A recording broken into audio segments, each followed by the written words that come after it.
light of infinite. Carrie Fisher used to say, "Take your broken heart, make it into art." It's incredible how we're able to turn tragedy into triumph, our own dark moments into light and hope for others. Last week we spoke about interconnectedness, and there's nowhere we see this more than in art. The stories that are most popular in film and literature play off primary story arcs which include rises, falls, and oftentimes navigating both over and over. A few examples: rags to riches, rise; riches to rags, fall; Cinderella, rise then fall then rise; or Oedipus, fall then rise then fall. Most stories that resonate play off of this. And this is seen in the Torah too, especially in the story of Yakov and Yosef.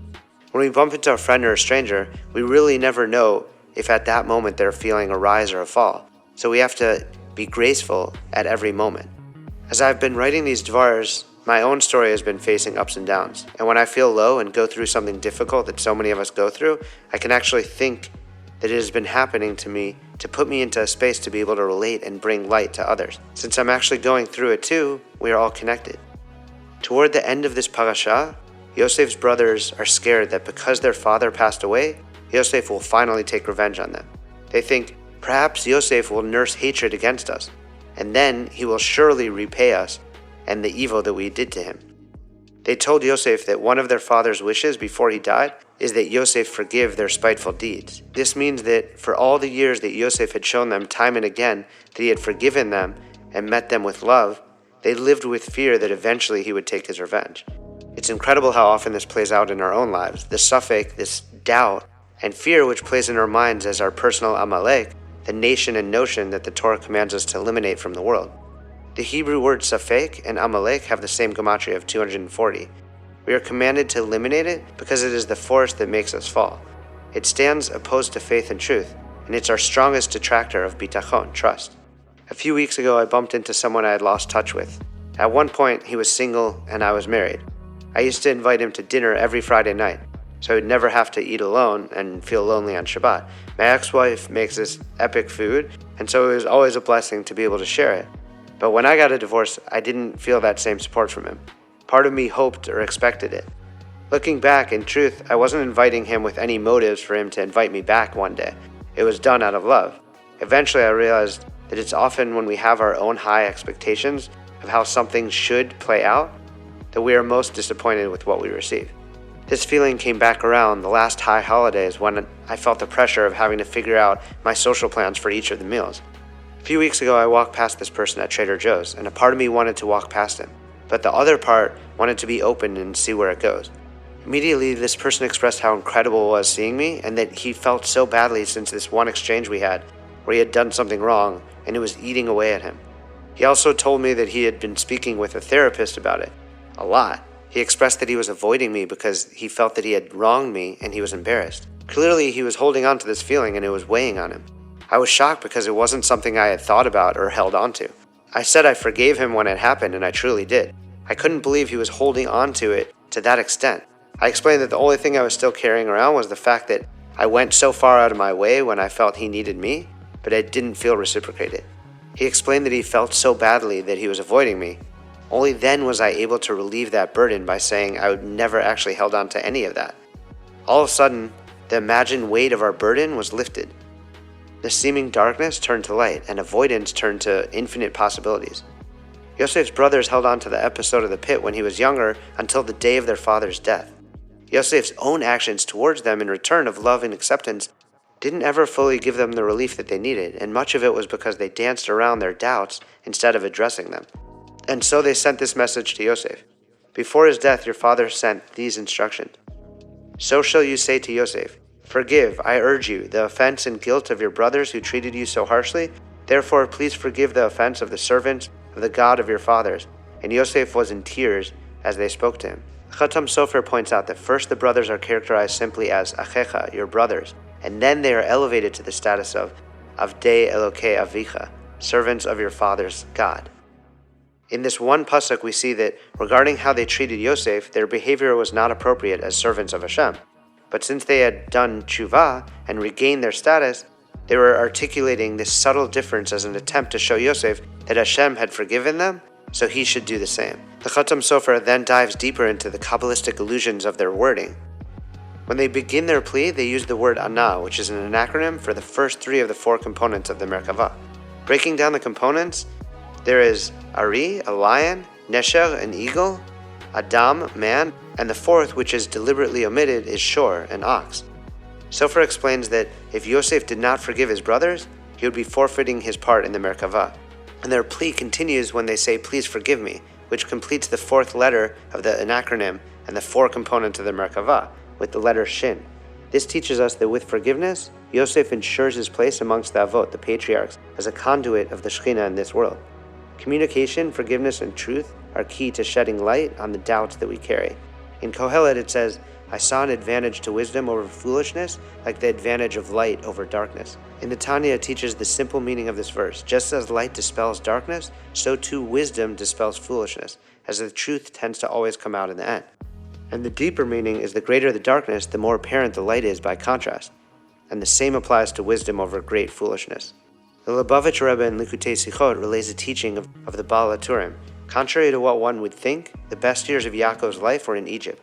And as we read, "And Yaakov lived in the land of Egypt for 17 years. The gematria of Tov, good, is 17. The Baal HaTurim reads the pasuk as, "Our patriarch Yaakov lived his 17 best years in Egypt." And the Zohar expounds on this. The main life that Yaakov experienced was in Egypt, where he lived with joy and peace. Yaakov's entire life was spent in holiness, and so one would think his time in the Promised Land would be the greatest, if only because his actions, the space he was in, and his goals all become aligned. But in fact, Egypt, because of its impurity and spiritual darkness, brought Yaakov the opportunity to transform, and his light was at a higher level because it dispelled even greater darkness. From that, Yaakov rose above his own spiritual level to the highest level of revealing Hashem's light, even in a space seemingly devoid of it. In our own lives, we need to eliminate Suffolk and our Amalek, the nation and the notion that attempts to force us to turn away from faith and alignment. We have to face these things in our path head on so as to have clarity and reveal truth. Rebbenachman of Breslov teaches that the greatest level of joy comes from transforming one's sadness and depression into happiness. Yaakov was able to turn the sadness of exile into joy by focusing on the coming redemption. Yaakov's time in Egypt was his most elevated because of the mercy brought to him by the truth of his sons and of Yosef not only being alive, but by bringing divine light into the darkest of spaces. Torah is rooted in Hashem's essence, and just as the Infinite One transcends the concept of high and low, so too does Torah. Yaakov sent Yehuda before him to prepare a house of study for him, to ensure that coming into Egypt wouldn't lead to a descent in the divine service, but instead it would provide an ascent and a transformation of the nature of exile. And since the Torah remains unlimited in nature, Yaakov, through Torah, elevated himself above all the limits of the world, nullifying the concealment of godliness generated by Egypt. Prior to Yaakov wrestling the angel, Hashem revealed himself at a lower level of prophecy, as vision in the night, through dreams, which we see with folks like Avimelech, Lavan, and Bilam. But once Yaakov wrestled the angel, once he prepared to face Esav, he was renamed Israel. Yaakov's transformation and closeness to Hashem always came not when he hid in a space of holiness away from the world, but when he faced it, when he put himself in the uncomfortable situation, facing Esav head on and again going down to Egypt. How do we tap into the faith that regardless of what is happening is for the good, and that it will all be good, so that there's no reason to despair? This is what Yosef tells his brothers in the end. Although you intended me harm, God intended it for the good, in order to accomplish, and as clear as this day, that a vast people be kept alive. So now, fear not, I will sustain you and your younger ones. Then in the next pasuk it says, he comforted them and spoke to their heart. What the brothers didn't realize was the level of emunah and bitachon that Yosef had. They thought he was stewing in anger towards them, waiting for the moment that he was on top and could finally rub it in their face and exact vengeance on them for that satisfying feeling. But Yosef instead knew all along that if it had happened, it was meant to be, and so he had to keep on his mission to fulfill the will of Hashem. What Yosef was telling them when he said, although you intended me harm, God intended it for the good, was that even if they had evil intentions, since the outcome of being sold was good, they are not liable. Yosef was also showing them that their tshuva was true, and so their sin was turned into a good deed. As Yosef says, Hashem will view my sale as a noble event, enabling the Jewish people to endure a relentless famine. The divine prophecy in the interpretation of Pharaoh's dream drew a picture of purpose for Yosef's descent and journey into Egypt, one that would immediately save his family and so many others from death at the hands of a famine. His own pride aside, it was clear that he was there to secure the future, not of himself, but of everyone that would come after him. Further in the parasha, Yaakov blesses each of the sons, the 12 tribes. And this zot is what their father told them when he blessed them.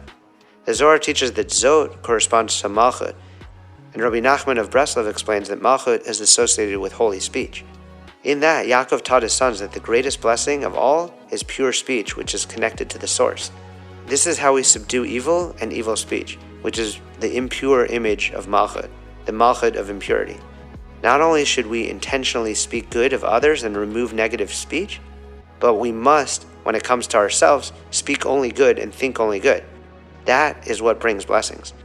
The Arizal expounds on this concept of goodness and compassion, pointing out that Yaakov is referred to as the choicest of the forefathers, implying that his servitude was greater than that of the other fathers. In regards to our holy patriarchs, Avraham and Yitzchak, the Arizal teaches that their ways of relating and serving to Hashem contained some element of imbalance, which manifested as an imperfection. Unrestrained love can turn into loving the wrong things, and unrestrained fear can turn into fear of the wrong thing. And we see that although Avraham brought Yitzchak into this world, he also brought Ishmael into this world. Likewise, Yitzchak brought Yaakov into the world, but also Esav. Only Yaakov's sons were all considered righteous because only mercy mitigates love and fear, and is therefore more pure and resistant to improper application. Yosef would have been justified in exacting justice of his brothers. That's why they were so fearful. But he chose instead to lean into the fifth of the 13 attributes of mercy, which is, he does not maintain his anger forever. Chazal, our sages, explain this from the pasuk, when you see the donkey of the one you hate stumbling beneath its load. We see that even when you see someone that you hate, you still have to help them. When it says unload, Chazal explain that to mean unloading what is in your heart, what weighs heavy. The moment presents itself as a chance to take an action that will further the distance and heaviness and bring the person closer through an act of love and kindness, which unloads the weight in both people's hearts. When we act with compassion, warmth, and sincerity towards someone who we feel wronged us, we awaken Hashem's merciful attribute, calling that element more into our own world. As we see in most everything in life, balance is instrumental in being in a space of goodness, as too much of one thing throws off the balance of alignment required for peace and blessings to flow. Compassion with each other and ourselves is the one thing we can attempt to overdose on, and find that even in those instances, it is not enough. I pray that we go into Shabbat as a taste of the world to come and use the opportunity to strengthen our attribute of compassion, bringing it into the week and to the world at large. Shabbat Shalom.